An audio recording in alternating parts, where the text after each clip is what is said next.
Your Excellency, as has been mentioned by my brother, it is a great pleasure once again to be here in State House for Iftar hosted by you, and not only you, by also our mother, the First Lady, Mama Rachel.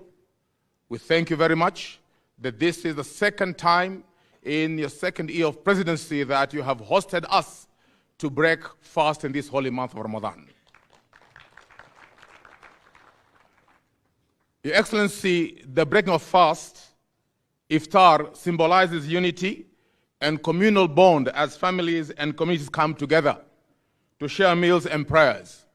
Gathered before you, Your Excellency, are Muslims from different parts of this country who, together with their counterparts from other faiths, are part and parcel of the diverse and interwoven cultures that make up and define Kenya.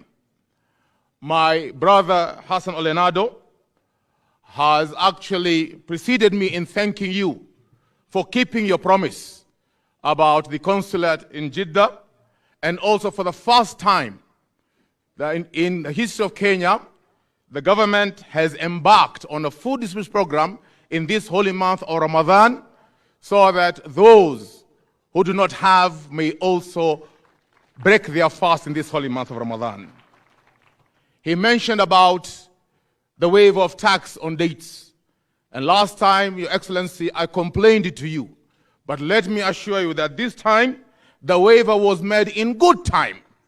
And we enjoyed the dates, and we say thank you very much. On the same note, we also say thank you, Your Excellency, for you have continued the tradition of gazetting Eid al-Adha as a public holiday. And we are looking forward again this year and the years to come. Allow me, Your Excellency, it's not every day that you stand before your head of state to bring to your attention a few things.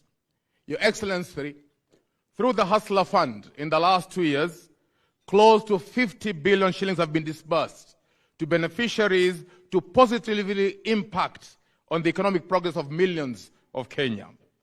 While many Kenyans continue to benefit from your flagship project, sadly, Your Excellency, the vast majority of Muslims have not been able to enjoy the fruits of your pet project due to the interest component in the repayment mode.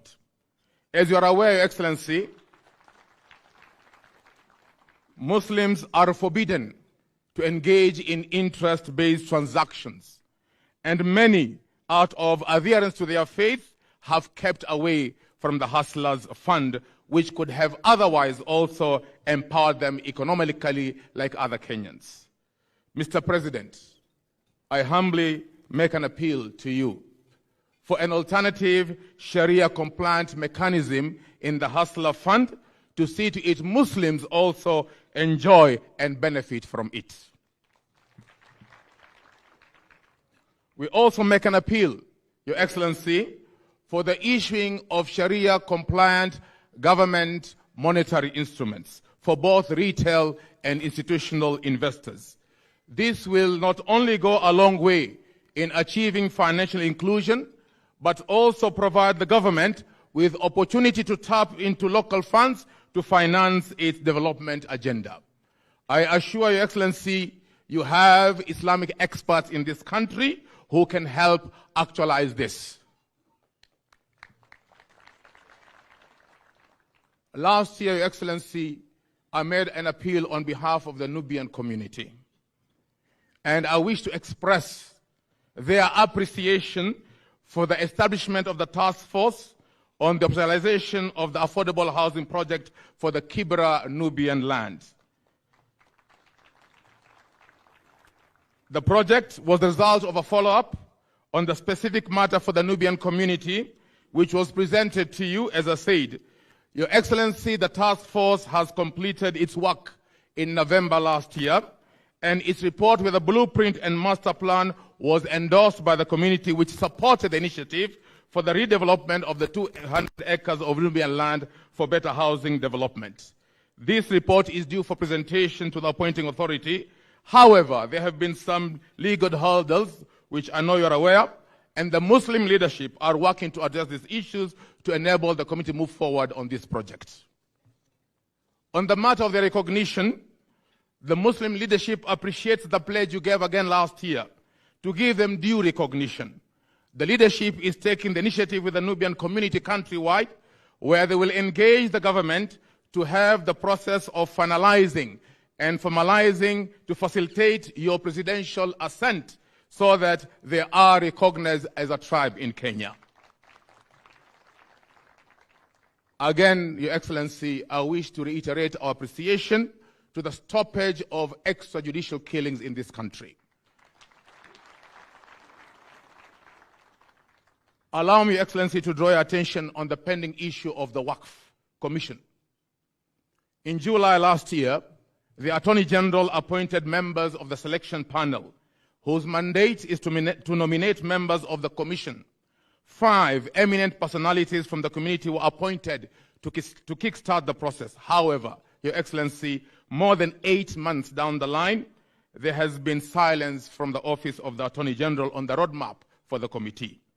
The Wakf is an important matter for Muslims, and we were optimistic that by now the Commission would be in place after the selection committee has undertaken its role. We appeal to you again to prevail on the Attorney General to put in motion and fast-track the work of the selection committee to start off its work of identifying the commissioners to steer the Wakf Commission on its new mandate. We commend the government. My brother has talked about passports. We commend you and your government for the decision to reopen the passport office in Garissa after Eid al-Fitr. For many years, residents of Garissa and the wider northeastern region have had to take cumbersome journeys, traveling hundreds of kilometers to Nairobi in the tedious search for these important travel documents. We are also aware that a policy decision will soon be announced on the provision of national IDs and passports to residents of northeastern region. Residents of the region and Muslims from other parts of the country, as you are aware, have been experiencing bottlenecks on the acquisition of IDs and passports.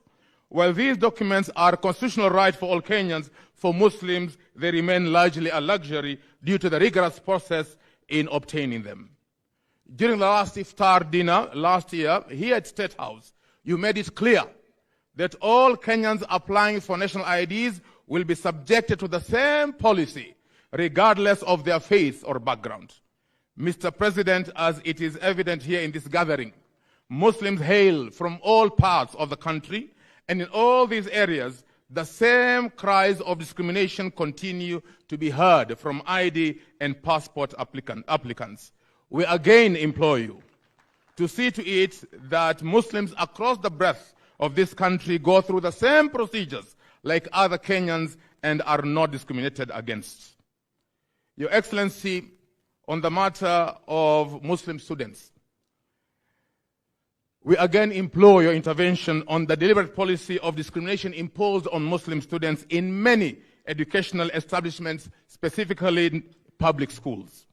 While the Constitution is clear on the freedom of worship for all Kenyans, it is a different case in many schools where Muslim students are denied a place of worship, are forced to attend religious services of other faiths, and for our girls, outrightly denied their right to wear the hijab.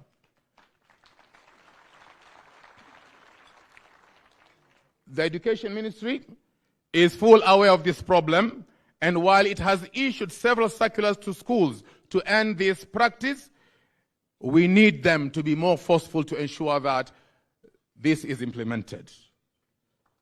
Lastly, Your Excellency, drugs are devastating our youth at the coast. The situation is reaching unbearable levels, and it is painful to see thousands of young men and women fall into addiction. They have lost their productive lives and are only staring at a bleak future. In other parts of the country, as we are aware, a robust approach has been undertaken to tame the alcoholic addiction. We would also like to see the same tough and uncompromising approach being taken at the coast against non-drug barons who continue to comfortably live at large, plying with their illegal trade, decimating their lives of our youth. As we end the holy month, we pray to the Almighty to guide you, Your Excellency, in your service to the nation, and grant you wisdom and understanding to lead the country the right direction.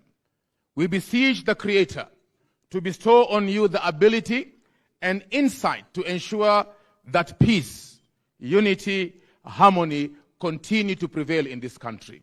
Last but not least, Your Excellency, I extend to you an open invitation on behalf of the leaders of Jamia to come and visit the largest mosque in East Africa that is present in your country.